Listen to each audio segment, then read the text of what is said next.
Hello everyone, this is Shivangini and I'm back again with yet another session on vocabulary. Now there's a slight change. Initially हम जो vocabulary के words discuss कर रहे थे वो random थे, like there were few words and their meanings and the sentences. इस बार मैंने इसको थोड़ा streamline किया है so that एक session में एक lecture में हम कुछ related words पढ़ेंगे जिससे आपके लिए वो ज़्यादा easy हो जाएगा. So in this session I'll be discussing the vocabulary with you which is related to feelings and emotions. यानी कि जो words हम आज discuss करेंगे वो अलग अलग feelings और emotions से related होंगे. So you will get 10 words to describe different kinds of feelings and emotions और उसको आप अपनी vocabulary में inculcate कर सकते हैं. So this is how I am going to do my remaining lectures on vocabulary. So let's get started with our today's lecture. So the very first word is agony. आप pronunciation पे हमेशा ध्यान दीजिएगा. मैंने हर lecture में बोला है pronunciation is very important. सो इसको एगोनी नहीं पढ़ेंगे, this is agony. Agony is a noun. अब मैंने कहा था कि फीलिंग्स और इमोशंस की बात है तो एगनी का मतलब क्या होता है? Agony is a feeling of intense pain of body और mind.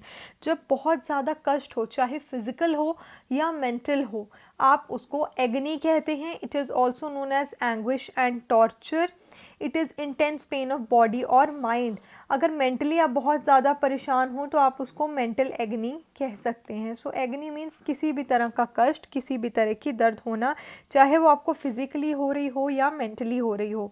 For example the agony of rejection, the agony of defeat. Agony of rejection यानी जब आपको कभी रिजेक्ट कर दिया जाए किसी एग्ज़ाम में, किसी इंटरव्यू में, तो आपको बहुत ज़्यादा पेन फील होता है. बॉडी में नहीं फील होता बट मेंटली फील होता है, दिल में फील होता है.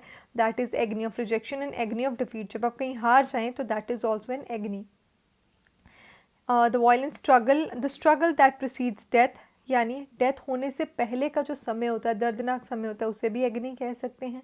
अ वायलेंट स्ट्रगल और कंटेस्ट, बहुत ज़्यादा स्ट्रगल हो कहीं पे, उसे भी एगनी कह सकते हैं. A strong sudden display as of joy और delight, it is known as outburst.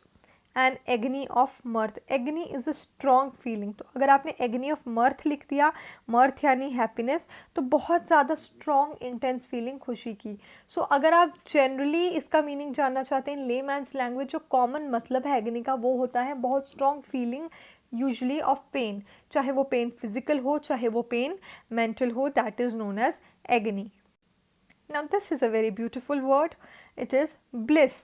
अब आपको सुन के ही बड़ा अच्छा लग रहा है और इसका मीनिंग भी अच्छा ही है. ब्लिस का मतलब होता है कंप्लीट हैप्पीनेस. जब आप बहुत खुश फील करते हैं, बहुत हैप्पी होते हैं, उसे कहा जाता है ब्लिस.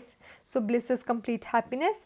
एग्जाम्पल दी गई है enjoying eternal bliss in heaven. Marital bliss यानी शादी की खुशी. इटर्नल ब्लिस यानी जब कहते हैं ना कि मरने के बाद जन्नत मिलती है, आप स्वर्ग में जाते हैं, that is called eternal bliss. The sheer bliss of an afternoon at the spa, यानी जब आप कहीं स्पा लेने जाते हैं तो दिन में कितना मज़ा आता है, कितनी खुशी होती है. That feeling of completeness, that feeling of happiness, जब आप अंदर से खुश होते हैं, उसे कहा जाता है ब्लिस. पैराडाइज, हेवन, इन सारी चीज़ों को ब्लिस से रिलेट किया जाता है. So bliss refers to that feeling of complete happiness, complete joy, जब आप दिल से मेंटली फिजिकली पूरे तरीके से खुश होते हैं, हैप्पी होते हैं, that is known as bliss. Now this word compassion. Compassion का मतलब होता है किसी पे दया खाना, तरस खाना. अ फीलिंग ऑफ सिंपथी. सिंपथी तो आपने सुना ही होगा, जब आप किसी पे तरस खाते हैं. जैसे कोई गरीब इंसान देखा, उसके पास खाना नहीं है तो आपको बहुत बुरा लगता है, आप उसको खाना देना चाहते हैं. You have a feeling of sympathy, आपको उस पर तरस आता है, दया आती है, आप उसकी मदद करना चाहते हैं. उस फीलिंग को, उस इमोशन को कहा जाता है compassion. It is a feeling of sympathy and sadness for the suffering और bad luck and wish to help them. जब आपको किसी दूसरे गरीब इंसान के लिए, किसी अंडर प्रिविलेज्ड इंसान के लिए बुरा लगे, उस पर तरस आए और आपका दिल चाहे कि आप उसकी मदद करें, उस फीलिंग को कहा जाता है कंपैशन. कंपैशन को सिंपथी भी कहा जाता है. और एक वर्ड आपने और सुना होगा मॉरल साइंस की स्टोरीज में, benevolence. It is same as compassion. I was hoping she might show a little compassion, यानी मैं उम्मीद कर रही थी कि वो मेरी तरफ ज़रा सी सिंपैथी दिखाएगी, तरस दिखाएगी. यानी किसी की बुरी कंडीशन के लिए जब आप बुरा फील करें और उनकी मदद करना चाहें, that is known as compassion. Then we have this word contempt. अब कंटेम्प्ट का मतलब होता है किसी का अपमान करना, किसी की निंदा करना, बुराई करना, किसी के लिए ख़राब ख़राब फीलिंग्स रखना। अ फीलिंग ऑफ डिसलाइकिंग, जब आप किसी को पसंद ना करें। And having no respect for someone और समथिंग, यानी दूसरे इंसान का अपमान करें, उसकी रिस्पेक्ट ना करें, उसकी बुराइयां करें, उसे कहा जाता है कंटेम्प्ट। आपको एग्जाम्पल से समझ आएगा। At school she had complete contempt for all the teachers, यानी स्कूल में वो सब टीचर्स को डिसलाइक करती थी, उनकी इंसल्ट करती थी, उनको रिस्पेक्ट नहीं देती थी। You should treat those remarks with the contempt that they deserve, यानी अगर आपको कोई कुछ बुरा कहता है तो आपको उन रिमार्क्स को बुरे में ही लेना चाहिए, आसानी से माफ़ नहीं करना चाहिए। सो कंटेम्प्ट मीन्स दूसरे के प्रति निंदा करना, उसका अपमान करना, इंसल्ट करना, डिसलाइक करना।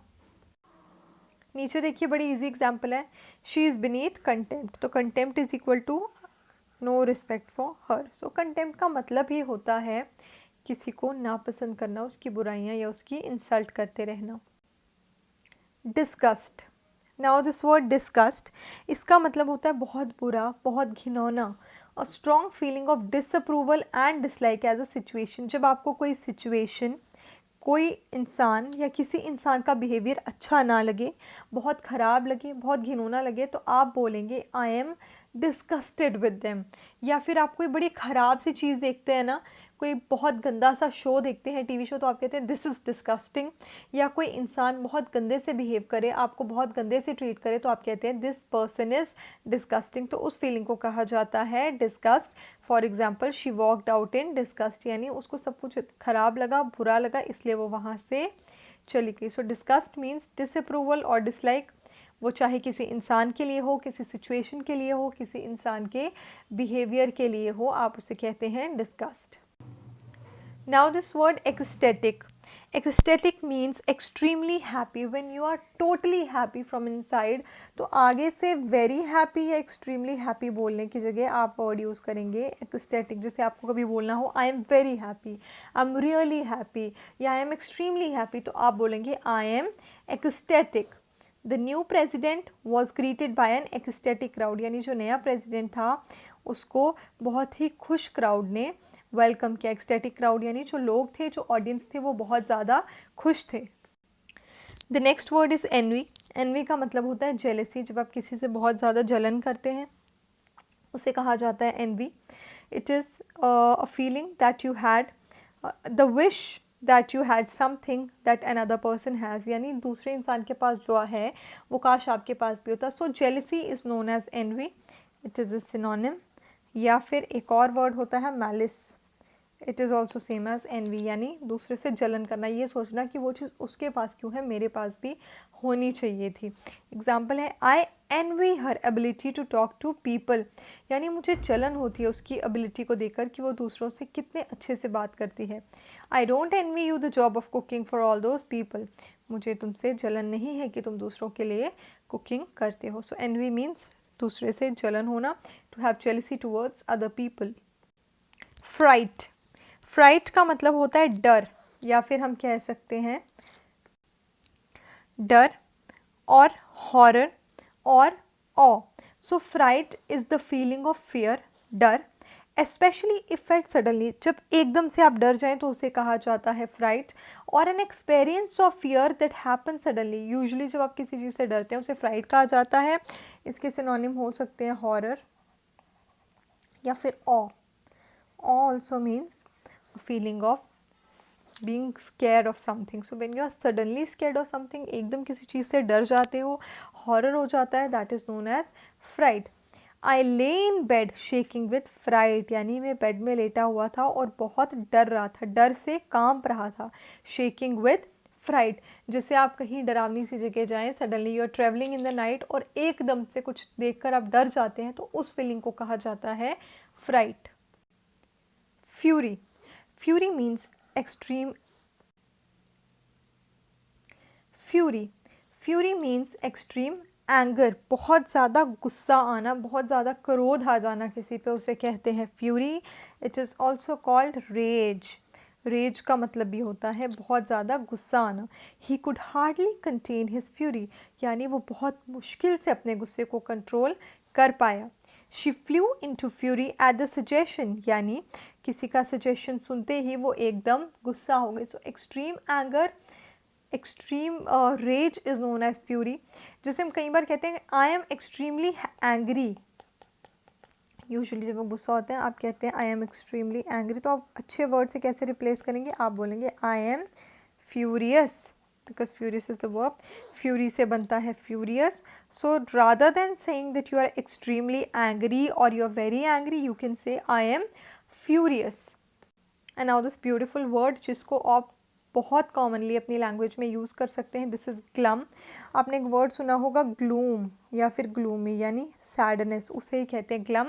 व्हेन यू आर डिसअपॉइंटेड और अनहैप्पी एंड क्वाइट, जब आप बहुत सैड हो, परेशान हो, दुखी हो, चुपचाप हो, उसे कहते हैं ग्लम या फिर ग्लूम या फिर सैड. या फिर एक और वर्ड है ड्रियरी, DREARY, ड्रियरी, इसका भी मतलब होता है gloomy. So rather than saying why are you sad, आपको अगर किसी से पूछना हो कि तुम सैड क्यों, आप बोलेंगे why are you so glum. So glum is equal to being sad और अनहैप्पी और quiet. You look glum, what's, up तुम परेशान लग रहे हो, सैड लग रहे हो, क्या हो. He is very glum about the companies prospects, यानी कंपनी के फ्यूचर को लेकर वो बहुत ही ज़्यादा डिसअपॉइंटेड है, सैड है. So these were the words related to various kind of emotions, की जब आप खुश होते हैं, गुस्सा होते हैं, सैड होते हैं, तो आप कौन कौन से वर्ड्स को अपनी वोकैबुलरी में यूज़ कर सकते हैं. I hope it was helpful to you. Next again I will come up with 10 new words, inter related words जो किसी और टॉपिक से रिलेटेड होंगे. Till then try to practice these words by incorporating them in your daily language. Thank you, students.